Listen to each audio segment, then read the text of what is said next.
It is not the news anyone wants to hear, even when you're in the business of telling people the news. Former TMJ4 News reporter Julia Fello and her husband Jason are facing a healthcare crisis that has changed their lives forever.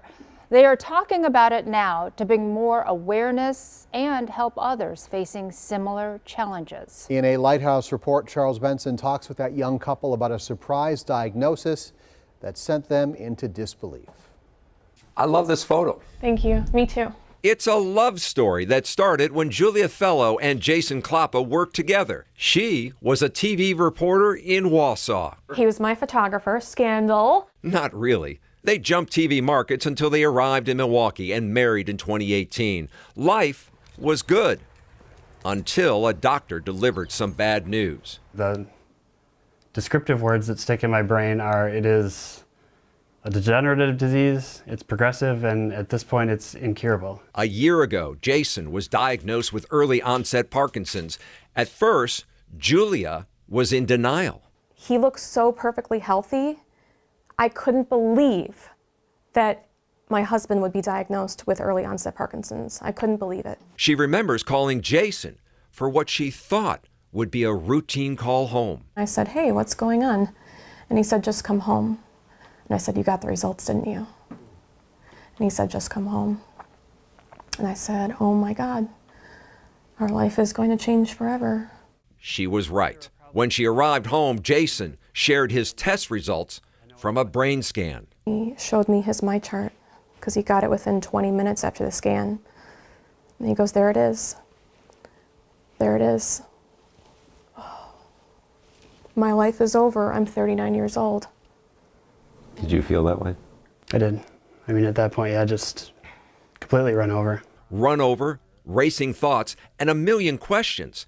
A second opinion confirmed their fears. What are we looking at? This is your brain, though, right? So this is my brain, yes. Parkinson's affects the nervous system, making it hard for anyone to control parts of their body.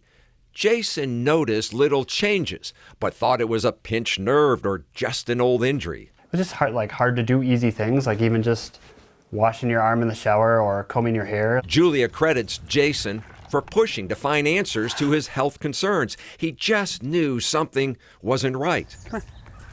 Stay by me, bud. These days, they have settled into a new routine.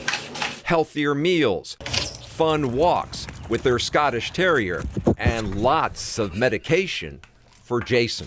It's going to be difficult. It's going to be harder. There's pain and different things that you have to deal with. They are trying to deal with it. Both are more optimistic compared to those dreadful days learning about Jason's early onset of Parkinson's. They also hold on to the words of one doctor who helped put everything in perspective. He said, "It's not a death sentence." He's like, "After you take the medication, you're going to feel a lot better, and you can have children, and you can go travel."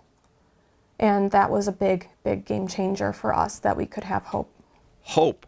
What a powerful word when we need it most. And Julia finds it in that wedding photo when they read their vows. In sickness and in health, and I meant it. So this day reminds you that you can get through whatever it is you have to face. You have to, yeah. Absolutely. It's my honor, honestly. I told him that. Now, I was aware of Jason's diagnosis a few months ago, but from the interview, I learned how much they've been through and how far they have come to take on this disease with hope and courage. When most people think early onset Parkinson's, they think Michael J. Fox. Are we talking the same thing here? So it is the same diagnosis, but no one knows if it will be the same outcome. Jason says no two people that is, present with the same challenge or respond the same way to medication. By the way, Jason is responding to the medication. Good. And over the weekend, Julia and Jason were at the Moving Day Milwaukee fundraiser to help people with Parkinson's, so they really have taken this challenge on together. Julia was a tenacious reporter when Yes. she was with us, so I know she'll find answers. Yes, she will. Thanks so much, Charles.